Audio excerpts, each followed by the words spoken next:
Today I'm starting off with something that if you've watched any of my earlier videos on the DS4000 or this new MSO5000 you've seen before. This is a clock signal with a runt pulse. Obviously you would not want a clock signal like this in an embedded system or in any digital system you were working on. And I'm using it simply as an illustration. I have the MSO5000 set up to do a runt trigger. And what it will do, by the way, you may notice that if you go to other time bases, notice that this runt only occurs about once every, I don't know, several hundred clock cycles. So you can't just trigger on the clock as you normally would, because you'll probably miss this runt signal. One of the things that I'm trying to emphasize in this whole series about embedded systems and the MSO5000 and all of that is how you, first, what you should look for. Second, how you should look for it. In other words, how to use things like oscilloscopes to find things like this. And then why you should care about this. And one of the things that what this video is going to be about is the feature set of the MSO5000. So let me pan over here and show you. That is an HD television set, and you may notice that it's the same waveform. Now the colors look different on the camera, but actually in person that screen is quite readable. But at any rate, that's one of the things that this new MSO5000 has, is the capability to do HDMI output. And I will probably use that to some extent in some of my videos for the future. But mainly for now, I wanted to talk about features. So let's take a look at kind of where I'm going to go. Before I show you some of these features, let me just address some issues that have come up. When the MSO5000 first came out, Dave Jones with the EEV blog did a couple of videos on the MSO5000. The first was a teardown and a kind of mini review looking at a few things. In that, he pointed out that the version of the MSO5000 that he had did not have a high-resolution acquire mode.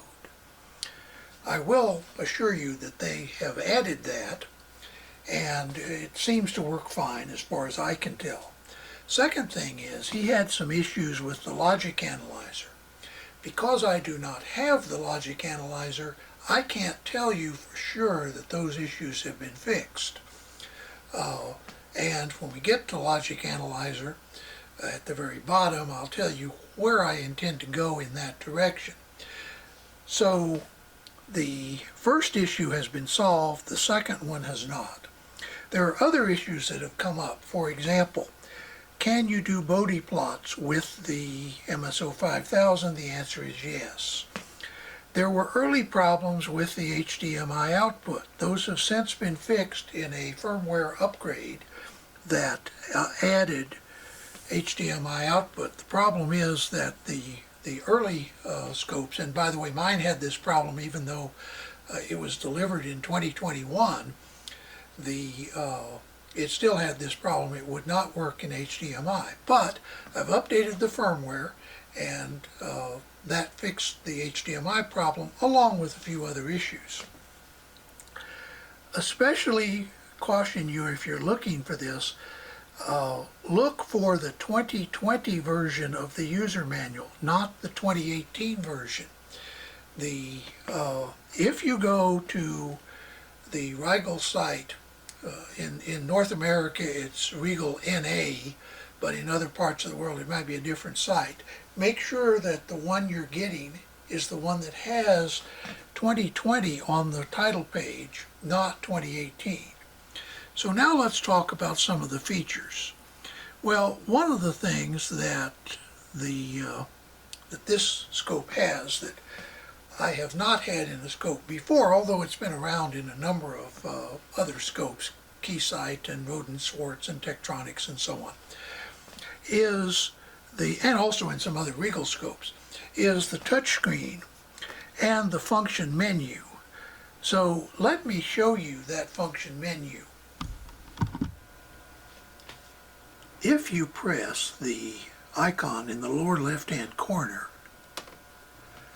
a menu pops up, and I will zoom in on that menu a little bit.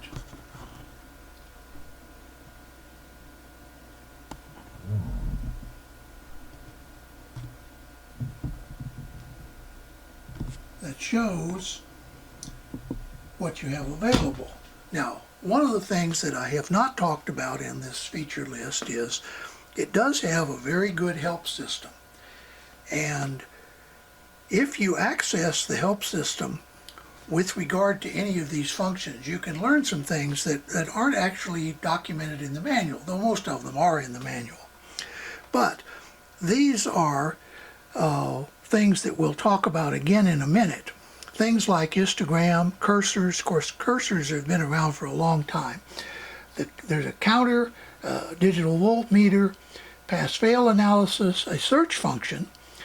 And search function doesn't mean search the manual. It means search through a waveform that you have recorded.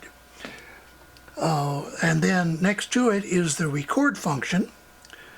Then careful not to touch the screen because it'll switch to those functions if you do. Then the draw a rectangle, and that's important with regard to zone triggers, which we'll talk about in a second. Then there's a quick menu that we won't talk about, but it's a quick way of, you can set a scope up for quick, and then you hit the quick button and it goes to that set of settings. The reference waveforms, power analysis, math operations, fast Fourier transform, decode, Bode plot, and I've mentioned help before. So let's take a look at a little more comprehensive list of what is in this scope and also what isn't in the scope unless you pay extra, or as in the case of this particular scope, you get a bundle at the time you buy it of some of these functions. So returning to this list of features, and before anyone asks, if you watched my videos, you know I'm retired. I don't take any payment or freebies or anything for doing these reviews and other videos. This is simply my opinion. I paid full price for this oscilloscope. I did get a bundle of advanced features with it, but that same bundle is available to anyone, and I've done a video on that. If you're watching this video after March of 2021, you may have missed that bundle, but at any rate, that's the only special deal I got, is the same special deal you could get if you take advantage of the current bundle that Rigol is offering. So, I've mentioned touchscreen. This scope does 8 gigasamples per second, and as you may know, that's pretty good for a medium level scope. That's in the upper range. There are a lot of high-performance scopes that only go to 4 gigasamples or 6, 8. There are some that go to 10, and of course there are some that are much higher than that, but they're quite a bit more expensive than this scope. It has 100 million points of memory as it comes. You can upgrade to go to 200 megapoints for an additional fee. It will capture waveforms at up to 500,000 waveforms a second. I say up to because it does depend on how you have the various settings in the oscilloscope. But that means there's very little dead time in this oscilloscope when you set it up, for example, to catch very random events. It has 450,000 frames of recording and playback memory. It has a search and navigation feature, including an event table. It does have reference waveforms. It has pass-fail analysis. It also has histogram analysis. Histogram is a way of looking at the history of a waveform, and pass-fail is a way of determining whether there are places that stray outside a particular waveform shape. It also has an arbitrary waveform generator, but that is an option. It was included in the bundle that I got, but if you don't take advantage of one of the bundles, then you may have to pay extra for that. One advantage of getting the arbitrary waveform generator as opposed to having an external one is you can then do Bode plots. The fast Fourier transform, quite frankly, in this scope is pretty good. I'm impressed. I own 3 fairly good spectrum analyzers, and while this particular scope isn't as good as the better of those, it is better FFT than I have seen in any oscilloscope to date. The next thing is zone triggers. Oh, I didn't mention it does have color grading, which some people consider more gee whiz, but it can be useful, and you can get 4 channels of FFT. So you don't just get one FFT plot. It has zone triggers. It has several advanced triggers that are included. You see them here. I won't go through them. It has optional triggers, which are basically the serial bus triggers that you have to pay extra for. It has a parallel decoder built in, but the other decoders you have to pay extra for. Once again, all of this was part of the bundle that I got, and it's available to everyone through March. The decoders include the same as the optional triggers, and it also includes power analysis, which was a part of the package that I got. I've already shown you that it will do HDMI output. It also has USB, local area network, general purpose interface bus, and trigger out, all on the back panel, as well as another USB on the front panel, which you use for things like memory sticks and so on. And finally, it has an optional logic analyzer. I don't have the logic analyzer. My plan is actually to do some experiments with the digital discovery as my logic analyzer in connection with this scope. Now, I have a Rigol logic analyzer, a 1074Z, with the full logic analysis capabilities, and if I needed the combination of the two all on one scope, I would use that scope. At the present time, I think the optional logic analyzer is a little overpriced. It's $400, $399. You can get a digital discovery for $199, and let me show you that. This is a digital discovery made by Digilant.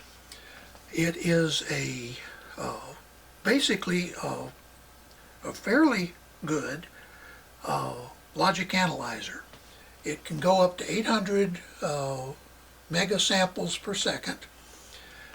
It has up to 24 high-speed input channels.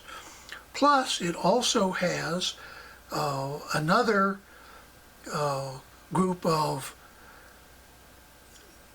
input outputs and the ability to generate patterns as well on the other connector, as well as analyze them on this. Now, of course, the 800 megasamples per second goes down when you go above 8 channels, but for an 8-channel logic analyzer, it really is a nice unit. And the nice thing is you can trigger this from an external source like the MSO5000. If you're interested in this a little more, you might go to my videos number 160, 161, and 162. There's also a lot of material on this online. Some additional features of the Rigol MSO5000, and once again, these are on other scopes, but I could not find anything on this in the manual. It may be in there somewhere. One is that it has a scale that gives you both the vertical reading in volts. Now, if you have your probe set up for the right attenuation and so on, if you go in the display menu and over here where it says show scale, if you turn that on, you notice that now it gives you a readout of the scale in vertical volts per division, or exact volt positions, as well as time positions. And notice that as you change the time base, the numbers change, and similarly as you change the vertical scale, the numbers change to appropriate that. But now there's one other feature I want to show you that I couldn't find, but I was hoping was present in the oscilloscope, and that is, if you notice here, it may be a little hard to see, and we turn on some more light. There we are.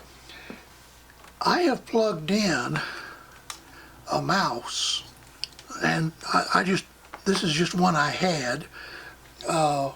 I've plugged in a mouse. Now if you notice, right up here is a mouse cursor. And I'm now going to come down here and click on the menu, and I'm going to, well, let's say we want to turn on the counter, and then we want to move the counter down here, and then we want to turn off the counter. Notice that the mouse allows you to do almost anything that you can do with your fingers. Now, the little bitty keys, let me pick, let's see if cursors does this. So up here it says off. I'm going to click on on, and you see it gives you cursors. Let me turn that light off. I'm going to come down to manual cursors, and you notice over here, now if you want to move this, you can. So I want to move it a little bit out of the way so it's not covering up the scale. And then I'm going to grab this cursor and I'm going to move it. I'm going to go over here and I'm going to grab this cursor and I'm going to move it. Now I can do the same thing. Let me turn off this the cursor's menu, and then I can go over here and I can grab that cursor and this cursor. I didn't realize that it had this mouse feature, but the mouse feature really helps with what I call kabuki keys. And by that I refer to the fact that most, well, certainly Japanese and to some other extents, oscilloscopes and other instruments that have soft keys and entry keys that display on a touchscreen are a little bit too small for my football fingers, as I call them. So one of the nice things about the mouse is it allows me to use the kabuki keys without having to go back a bunch of times because my fumble football fingers keep hitting the wrong key or hitting two keys and the scope chooses one over the other. So anyway, that's another feature I just wanted to mention. So let me show you one of the features that I've talked about. I'm going to press the menu key, and then I'm going to go to FFT, and up here you see you can get 4 FFTs. I'm going to set FFT1, and I'm going to turn it on. And I have previously set the upper frequency and the scaling as well as the reference level for this display. But that shows you the how nice this FFT is. Now this is just a regular square wave. It does not have real sharp edges, so it does not contain real high frequency components, and I chose that one rather than a real sharp one because that means that these decline fairly fast. These are the harmonics of the signal. It's a 1 megahertz square wave, and I think it's 1 megahertz. Let's see. Let's turn on the counter. Yeah, it's 1 megahertz. Okay. So you see some of the features of this oscilloscope. Turn this back off. And I'm not going to try to show all the features. I mainly just wanted to do an overview of the features of this scope. Once again, I emphasize, I bought this scope with my own money. I did get a bundle with it that's available to everybody. I hate to keep beating a dead horse, but some people just won't believe that there are people who do this, but I am one of those. I'm a lab rat who did pretty well in industrial electronics, and so I have a little bit of money here in my retirement to do these kinds of things, and quite frankly, I'm still a lab rat. I love doing this. I hope you love doing it too, or at least will learn to love work in the lab. I think it's an area that is unfortunately disappearing in too many of our higher learning institutions, and I'm not going to go into that anymore except to say if you have any influence on your local college or university, try to encourage them not to abandon lab work in favor of simulation. Simulation has its place, but if you can't make it work in the lab, I will guarantee there will be times you can't make it work in production either.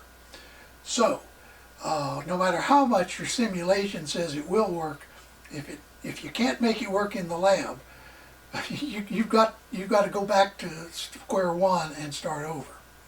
So that's what this is all about. I hope you enjoy the video, and I hope you'll enjoy some of the follow-on videos that will focus more closely on individual features of the MSO5000 and how it can be used in embedded system debugging. For now, please stay safe and have a nice day.